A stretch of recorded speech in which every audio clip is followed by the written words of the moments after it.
UW-Oshkosh students and community members took to the streets for the campus's third annual Walk a Mile in Her Shoes, an international movement calling for men to help raise awareness on sexual assault and gender violence by walking 1 mile while wearing high heels.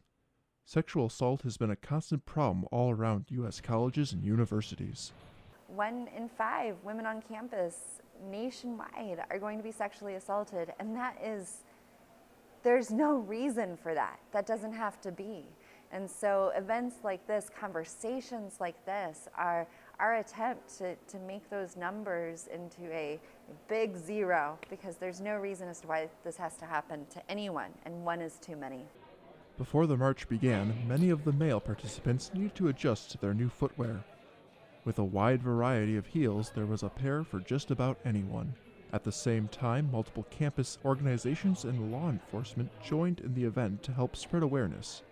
Many victims of sexual assault remain unheard for fear of any sort of backlash. There is so much victim blaming in our society, and it's always been like that actually, where it's the woman's fault. Especially in the past, we've seen where if a man commits a crime, well, the woman is punished because she was just too tempting and he couldn't help himself. And that shame still carries through, and then if it's a woman, she's labeled as a slut or a whore for tempting the man. After some inspirational words from several keynote speakers, the large crowd took to Algoma Boulevard, where they began their high-heeled hobble. Around the Halsey Science Center and past Polk, the students let their voices be heard.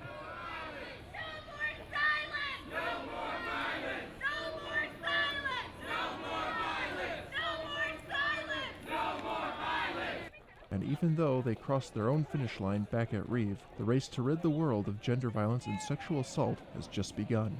I think it's really important that we as a community begin to put some action where these conversations are being had. So that could mean, turning out for Walk a Mile in even greater numbers next year, or it could be doing the bystander intervention training workshops. I think that there's so much more that we could be doing, and there's so many people on this campus, and I hope that we're able to reach them all next year. For Titan TV News, I'm Stephen Combs. Stop the